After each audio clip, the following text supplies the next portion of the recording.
आप जब भी नई लोन लेने जाते हो तो वो कौन सी बैंक में होगी, उसका रेट ऑफ इंटरेस्ट क्या आएगा, उसके टेन्योर आपको कितना मिलेगा, ये सारी चीज़ें डिसाइड करने में आपके पास्ट का, आपकी पुरानी लोन के ट्रैक रिकॉर्ड की बहुत ही महत्वपूर्ण भूमिका रहती है।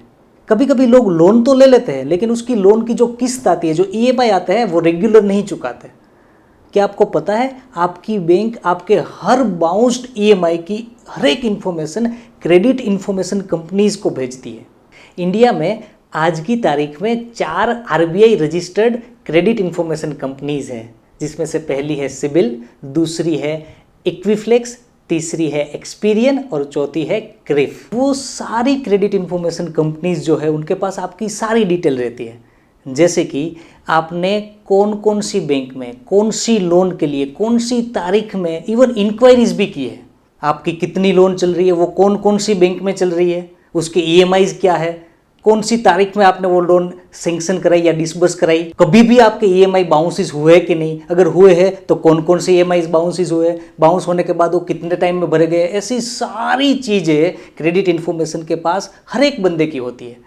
तो आप जब भी कोई भी बैंक में लोन लेने जाते हो तो वो बैंक वो क्रेडिट इन्फॉर्मेशन कंपनीज के पास से आपका रिपोर्ट मंगाती है और वो चेक करती है कि आपका पास्ट का ट्रैक रिकॉर्ड कैसा रहा। अगर आपका ट्रैक रिकॉर्ड अच्छा है, आपने रेगुलर रीपेमेंट किया है, कभी भी ईएमआई बाउंसेस नहीं किए हैं, तो वो बैंक आपको अच्छे से अच्छा रेट ऑफर करेगी। लेकिन अगर आपका ट्रैक रिकॉर्ड खराब निकला, अगर आपने पास्ट में कोई सेटलमेंट किया, कोई रिटर्न ऑफ किया है या कोई ईएमआई बाउंसेस किए हैं, तो आपको शायद वो बैंक लोन देने से ही मना कर देगी, और अगर देगी भी तो हायर इंटरेस्ट रेट चार्ज करेगी। तो ये बहुत ही ज़रूरी बात है कि आपने जब भी लोन लिया है, जो भी लोन लिया है, उसका रेगुलर और टाइमली रीपेमेंट करें। अगर वो आपने किया तो आगे जाके आपको लोन को लेकर के कोई भी समस्या नहीं आएगी, आपको फ्यूचर में भी लोन मिलती रहेगी और वो भी अच्छे रेट ऑफ इंटरेस्ट के साथ। और आखिरकार मैं कुछ बोनस टिप आपको देना चाहता हूँ। ये बहुत ही ज़रूरी चीज़ है जिसको आप ज़रूर नोट डाउन कीजिएगा, जिसको आप ज़रूर अपने माइंड में रखिएगा। जब भी आपकी कोई भी लोन सैंक्शन होना, तो वो सैंक्शन लेटर को आपको गौर से पढ़ना है और सारी कंडीशंस को। जनरली क्या होता है कि आपने कोई एप्लीकेशन मोबाइल में डाउनलोड करते हैं तो भी उसकी कंडीशन पढ़ते नहीं, अगर हमने कोई कैमरा लिया तो उसकी कंडीशन अपने पढ़ते नहीं, डायरेक्ट एग्री कर देते हैं, डायरेक्ट यूज़ करना चालू कर देते हैं। लेकिन लोन की चीज़ों में, लोन के रिलेटेड कोई भी चीज़ों में ऐसा नहीं करना चाहिए।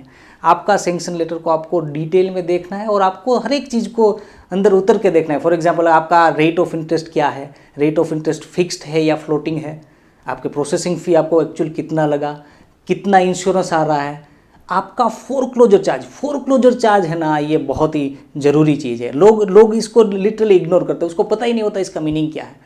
फोरक्लोजर चार्ज मतलब कि ये चीज़ है कि आपको अगर कभी भी आगे जाके अपनी लोन बंद करानी है तो आपको कितना पेनल्टी लगेगा, बैंक आपको कितना चार्जेस लगाएगी।